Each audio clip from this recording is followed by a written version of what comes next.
What we hear a lot more from users is I'm talking to a video game character who's now my new therapist, and this makes me feel better. We had no idea that was going to go on. Welcome to 20VC, the show that interviews the best founders and investors in the world. And today, we're joined by one of the foremost experts in AI and NLP, natural language processing, Noam Shazeer. Noam is the co-founder and CEO at Character.AI, a full-stack AI computing platform that gives people access to their own flexible superintelligence. Before we dive into the show today, it would make such a difference if you like 20VC, if you would click the subscribe link beneath this video. Noam, I'm so excited for this. I heard so many great things from many different people. Eric Schmidt, Sarah Wang, Prajit. So thank you so much for joining me today. Thank you. Yeah, great to be on, Harry. Now, I would love to start with some context because few people spend 20 years at Google in the height of Google's scaling and trajectory. But first, I want to go back to the beginning. I heard there's a story to your joining. What happened? Spelling corrector? Can you give me the story?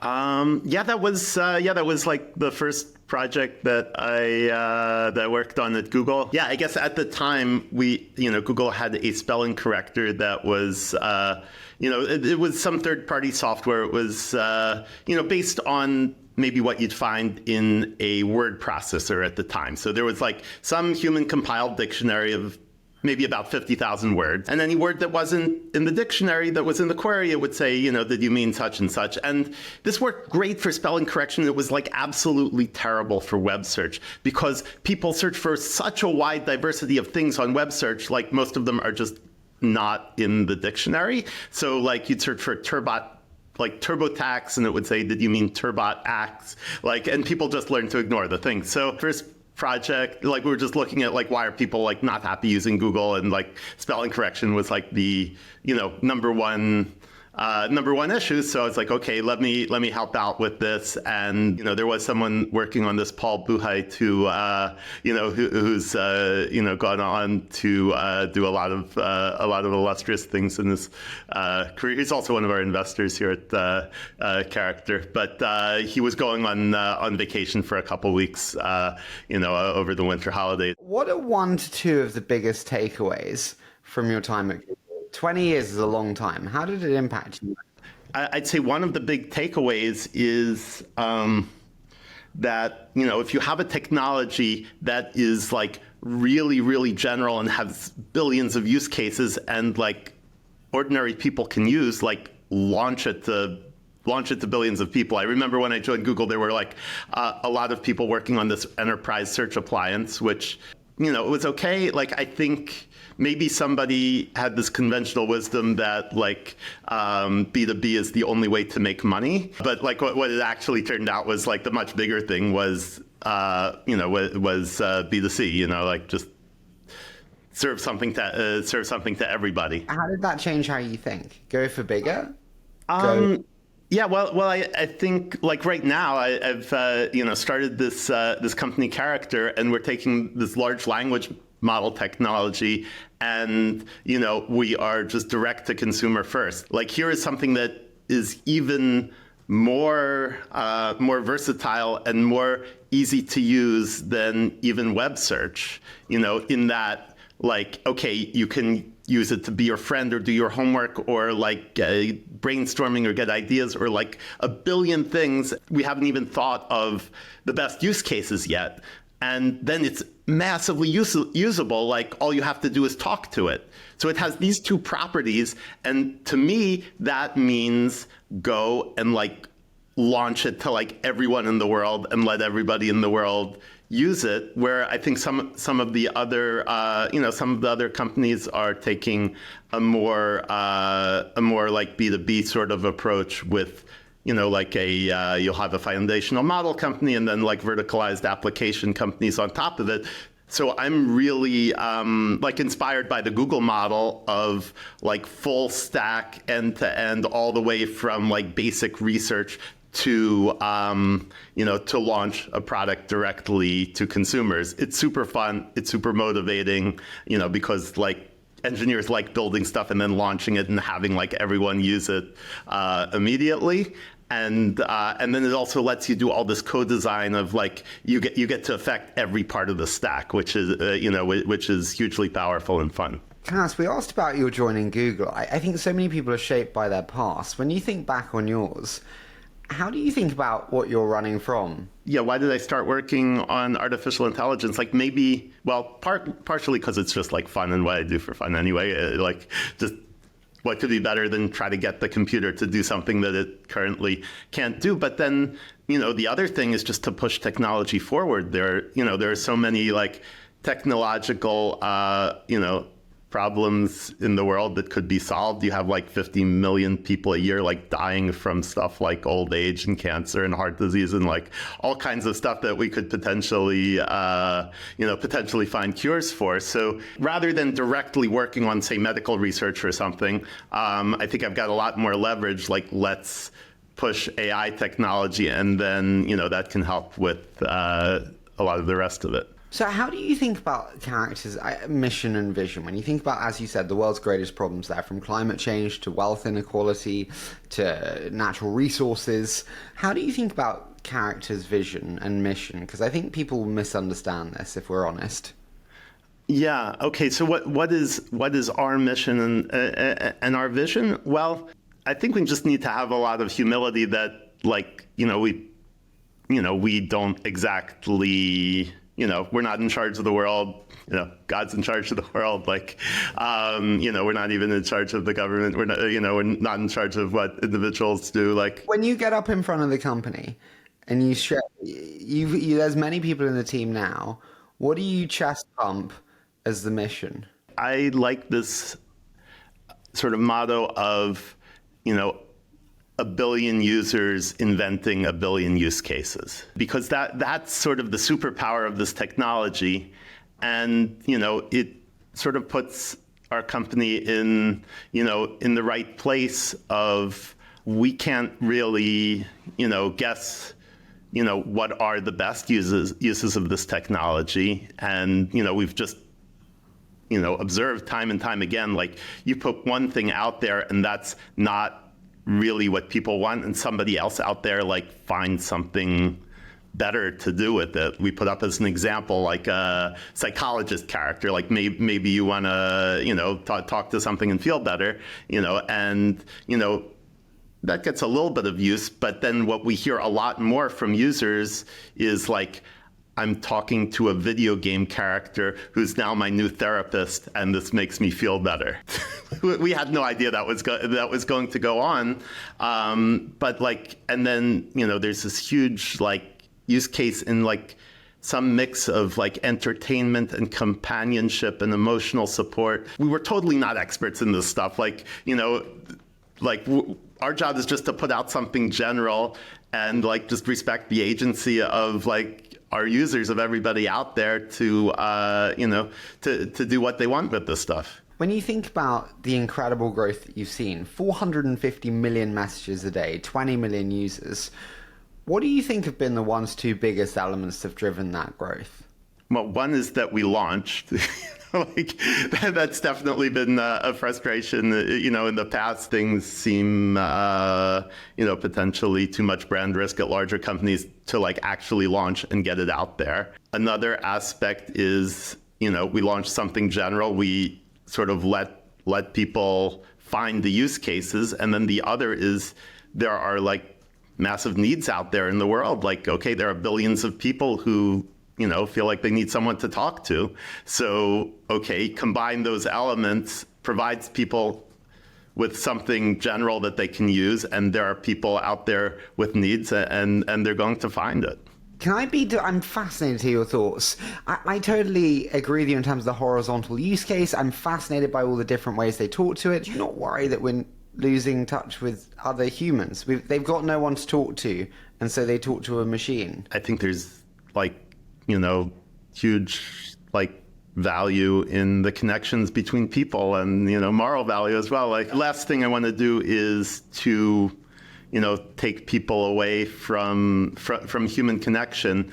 In a lot of ways, we want to help with human connection. A lot of the people who don't have friends and who are not as well connected, one big source of that is just social anxiety. And, there are huge numbers of people who are like uncomfortable, and we've gotten testimonials of people who said that they were uncomfortable, talking to other people, and like this is great practice. This is actually helped them build up practice in either social situations. Do you think so, or do you think it honestly just builds up habit?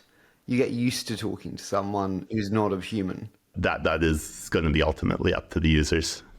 What do you think is the hardest product challenge you face today? It's a difficult product paradigm that you face. So many different use cases, so many different people's needs. What do you think are the hardest product paradigms for you as a team to face? The main things we need to do is make it very general, so so we're not like cutting down on the use cases. Make it usable.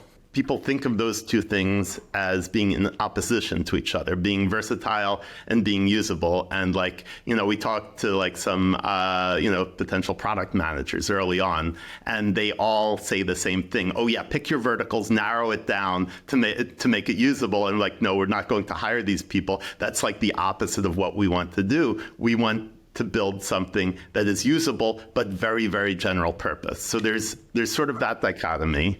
I just don't get how you do. I'm naive here, so I'm asking for education. But it's like I'm trained on the thought that the more you specialize, the deeper, the richer conversation value you can provide.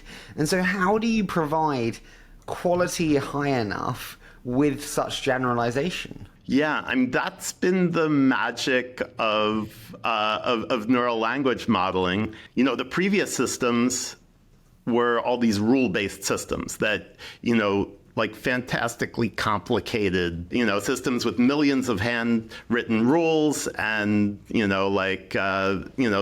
really, really complicated. It required knowing something about linguistics and about state of mind and like all kinds of stuff. The new way of doing things with neural language models has none of that. Like, I could know like pretty much zero about language in particular, other than it's like a sequence of words. So it has nothing to do with understanding language at all, and there are not millions of rules. It's actually relatively simple, kind of like a big black box. It all boils down to this one beautiful, simple problem of you have this sequence of words that's like the beginning of your document. Guess what the next word is. Like, give me odds on what the next word is in the sequence. And that problem is called language modeling. Just guess what the next word is based on the previous ones. So I got involved with this, around like 2015. There were some other folks at Google, working on this problem. They're like, how good can we make it? And this struck me like, hey, this is the best problem ever because it is so simple to state, and there's a huge amount of free training data. You can just like download the text of the web off of like, whatever you want, Common Crawl. You've got like billions to trillions of training examples of how, guess the next word.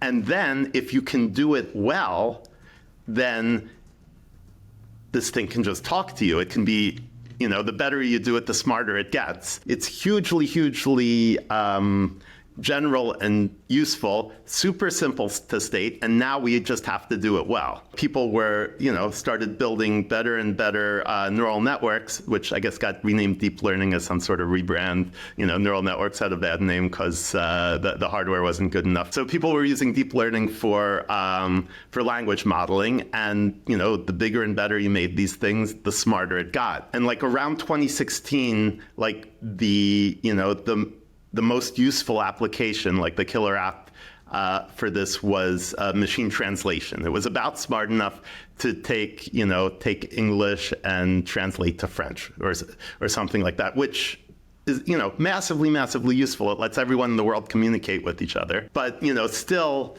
not smart enough to like carry on an interesting conversation or do your homework or like any of those things. But there seemed to be a pretty clear path. Hey, let's just make this thing smarter, like bigger, better, smarter. And it's going to get these capabilities. Can I ask you, when you talk about kind of working back then in 2015, 2016, these are very different excitement cycles to where we are today. I remember 2015, 2016, we had kind of the chatbot phase when there was like super excitement in like a month period. But there wasn't this sustained belief that we have today in AI transforming the whole way society works.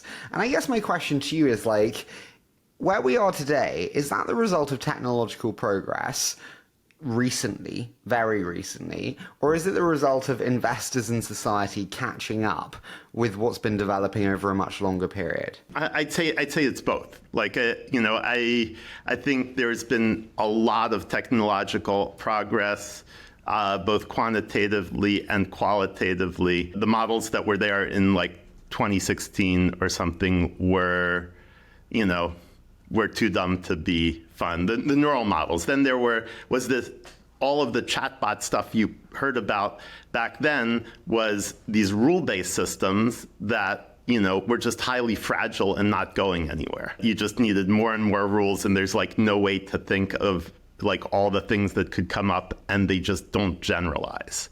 So that wasn't going to work. But at the same time, we were progressing on the neural network solutions, which were going to scale. It took some amount of time. I'd say around 2020 was when sort of like really impressive stuff was sort of in the lab, but not launched. So my co-founder, Daniel De Freitas, like he's a very cool, smart, scrappy guy. He's like on this lifelong mission to do chatbots. Since he was a kid in Brazil, he's wanted to build like open domain chatbots. You said the more and more you do it, kind of the better it gets and the better responsiveness and accuracy it gets. I'm always not concerned, but just like questioning, because you hear so much. What's more important? Is it the size of the data or is it the size of the model? Yeah, probably the size of the model is the bigger challenge. We can get a lot of data, but like really,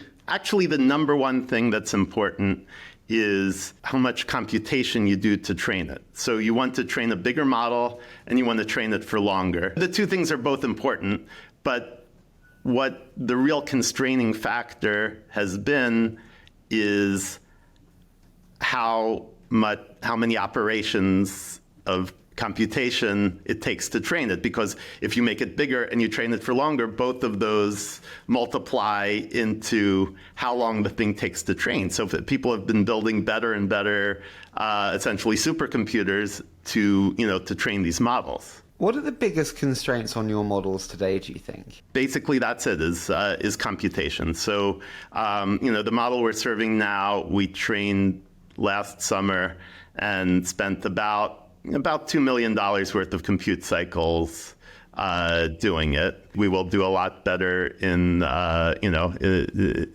near future if we get a lot more better hardware, which we are getting, and spend longer training the thing. We can train something smarter. Back in, say, 2016, you could train something that was like smart enough to like translate languages, but not smart enough to like answer questions or be fun. If that's models, on the data side, how do you think about proprietary versus non-proprietary data? You said there about kind of in the early days you could download kind of the data of the internet, so to speak. Character is producing a ton of proprietary data within your conversations, as are many verticalized solutions, be it in medical, be it in finance, be it wherever. To what extent is the value in proprietary data ownership versus it will still and always be downloadable by everyone? The data that you get from users is great because it tells people like what users like, or like what users like in some particular application. It's kind of like training a human. Like most of what's important is like you have decades of experience training your brain on stuff that is not really specific to your task at hand or your occupation, but you've kind of gotten a generally good understanding of the world and gotten generally intelligent. And then you can improve on that dramatically by getting a smaller amount of training in the task you're doing. Both will contribute. And we do have like a huge amount of data flowing in from users, like just how, obviously we're, very careful to not compromise anyone's privacy, but just based on, in aggregate, how people are, using the service, we can learn to make it better. I totally get you, and well done for ticking the compliance box on that one.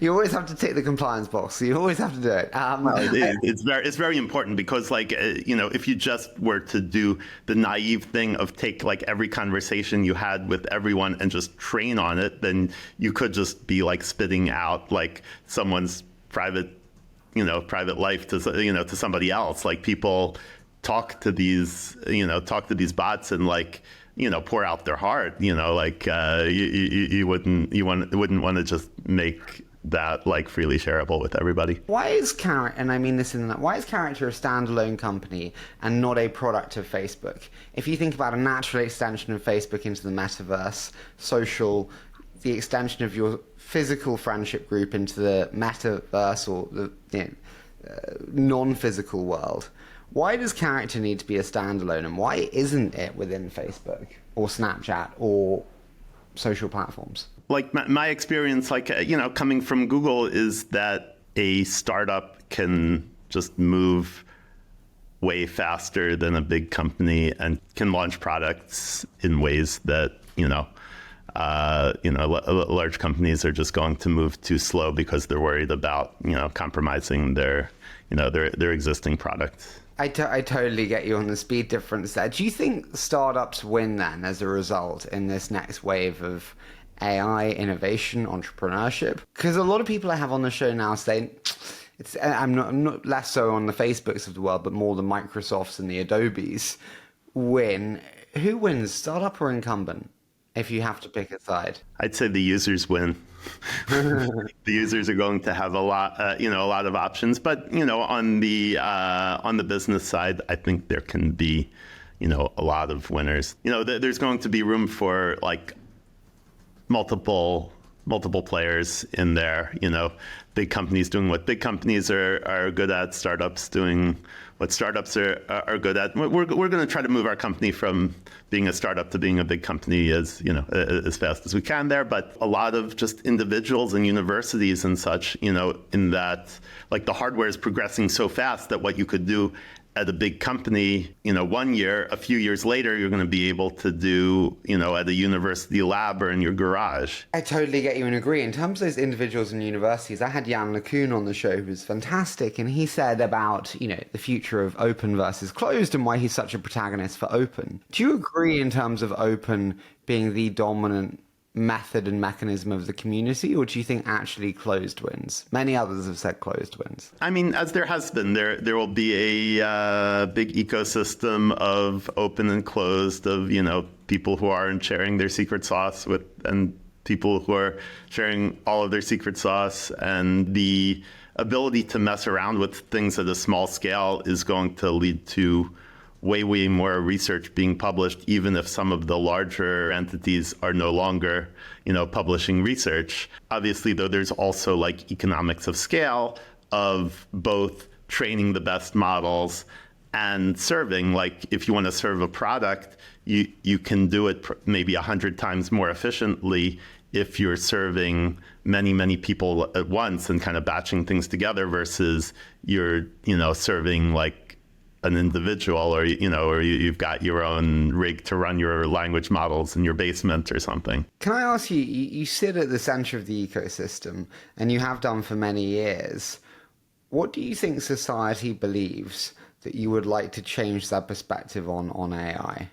You do interviews, Noam. You get asked the same questions. You see the same headlines. What do you like? God, I wish people would change their mind that AI is going to kill everyone, or AI is going to replace all jobs, or any of the clickbait that we see everywhere, what do you wish society would change their minds on with regards to AI? The best applications just haven't even been invented yet. That, we're still at like invention of electricity kind of moment, or invention of the computer, where we don't really, we don't really know what the coolest things are going to be. In conversation, sometimes your friend will do something a bit wacky. Yeah, they'll do something kind of cool. And models can do the same with hallucinations and introduce a bit of creativity.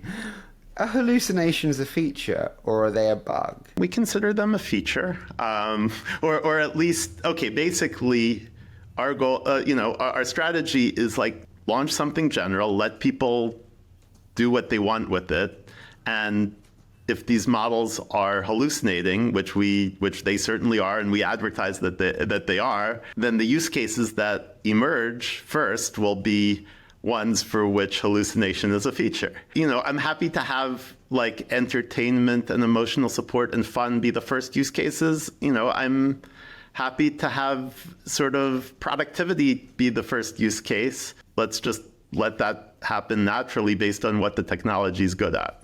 If you think about Google, which is like helping people find information faster, better, more efficiently. Yeah. What do you think will be characters? Because as you said, like a million people doing a million things. I mean it respectfully. Do you know, and will we ever know? I think you could ask the same thing about any company that is selling some very general tool, like a company that's selling computers or phones, or like phone service, or electricity for that matter. What is electricity for? Is it for fun? Is it for productivity? What's been the hardest aspect of building character for you? Have there been any elements which really stand out? Yeah, thank God everything's everything's going well so far. I mean, we've got a really great bunch of people, like some of the best sort of researchers and engineers from the industry. Have you enjoyed that transition to CEO and scaling CEO? Yeah, I have. I still do a lot of technical work and leadership, which is big. I'm going to stay CEO because I want the company to make the right decisions.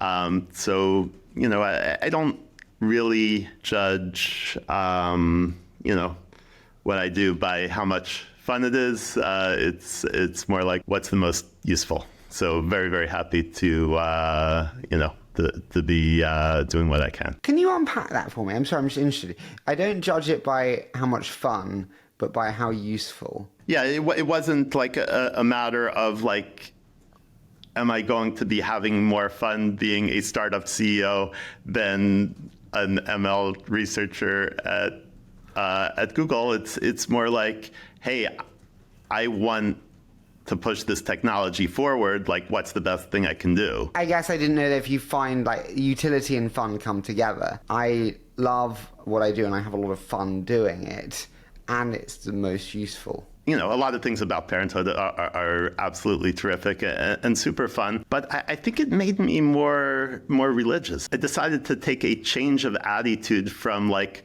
what is fun right now, to I should be thankful for having the opportunity, to do something important and meaningful. So I think that it's kind of been a big attitude shift in growing up. If you could phone up yourself the night before your first child was born and give yourself a piece of advice, what would you say to yourself?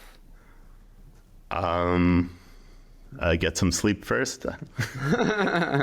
Really, what do you know now that you're like, you know what? I would have told myself. Neural language modeling. Get into neural language modeling. An example is I had one of the world's most famous hedge fund managers on the show, and they said the only thing that matters is my wife. The children don't matter. I don't matter. The only thing that matters is looking after my wife.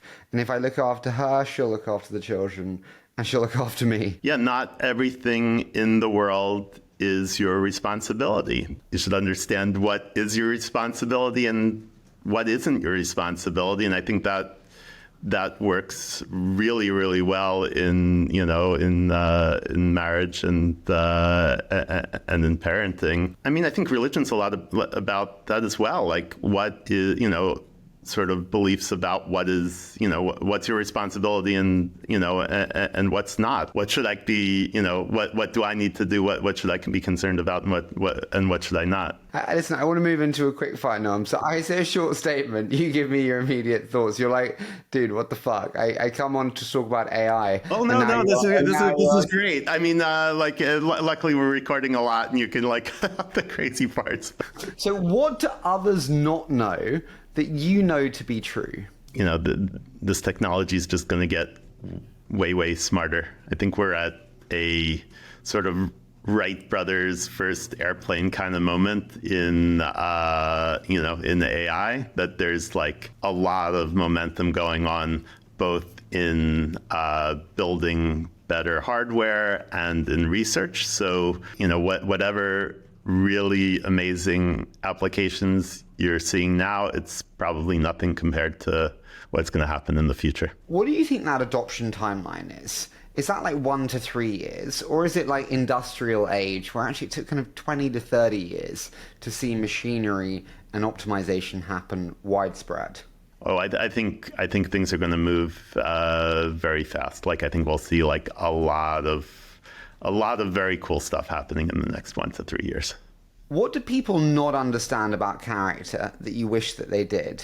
I think like externally it looks like entertainment app, but really we are a full stack company. We're like an AI first company and a product first company. Having that is a function of picking a product where the most important thing for the product is the quality of the AI. So we can be completely focused on making our products great and completely focused on pushing AI forward. And those two things align. Tell me, what single element would you most like to change about the AI community? I wish there was a transparent log where you could see legitimacy of authors, and you could say AI publications or blogs, but I think so many quickly profess to be experts, and actually just determining discovery-wise, who is Jan LeCun, who is Yoshua Bengio, who is Noam Shazeer, versus who is someone who moved from Web3 and crypto and is now a AI expert. There's so much stuff being published, it's hard to know what's good, and I think a lot of that has to do with the fact that this field is kind of alchemy right now. Like, no one knows exactly what is going to work. So you have a lot of people trying lots and lots of different things, and you can come up with hits by having like a good intuition of what will work on the ML side, kind of combined by like a good mathematical understanding of what will run fast on hardware that you can buy or that you can build. So there are some hits that come out and people will adopt, and it's combined with a lot of noise. Like, negative results are not useful because they could be negative because somebody just made a mistake, and there could be, a bug, it didn't work for some other reason. What is interesting is positive results that are proven out by experimentation. Like, if somebody can say, hey, I did something and, did better at this well-known problem, then that gets interesting. Then everyone tries to figure out, okay, why does this work? How can I adopt it? What did you believe that you turned out to be wrong on? When I started getting into deep learning, I, around 2012, had a bunch of early failures trying to do sparse computation. I was like, okay, like, you must be able to do something, better and more efficient by building a sparse network. And that was so wrong because I I did not understand that the reason this whole field is working so well is because now we have this magic hardware that's great at these dense matrix multiplications. And so you can do them like orders of magnitude faster than you can do anything that involves poking around in memory. And there was no one there to like explain that to me when I got started with deep learning. Okay, as soon as I sort of understood that part of it, it's like, okay, let's do sparsity, but let's build it out of these dense building blocks so that it'll run fast, and then publish this mixture of experts, a sparsely gated mixture of experts idea that's only now getting like a lot of adoption. But that was back in 2016, and then have had like a string of hits ever since, which I will attribute to divine intervention, but also to to understanding like the hardware mechanics and the sort of quantitative computation aspects of the field. Noam, 2033, 10 years from now, where will Character.AI be then? On Mars? Yeah. I have absolutely no idea. Like we will see what technology is like then, but it's just important for us to be agile. Like it's kind of like if you were in in 1900 and like asking where some company would be in 2000. There will be such technological improvement before then that it's roughly impossible to predict where any company will be. I think this has been unlike any interview you've done for you. I feel like the questions have stretched boundaries of parenthood that people didn't ask you before. I really enjoyed having you on, Noam, and I hope you've enjoyed it too. Very much so.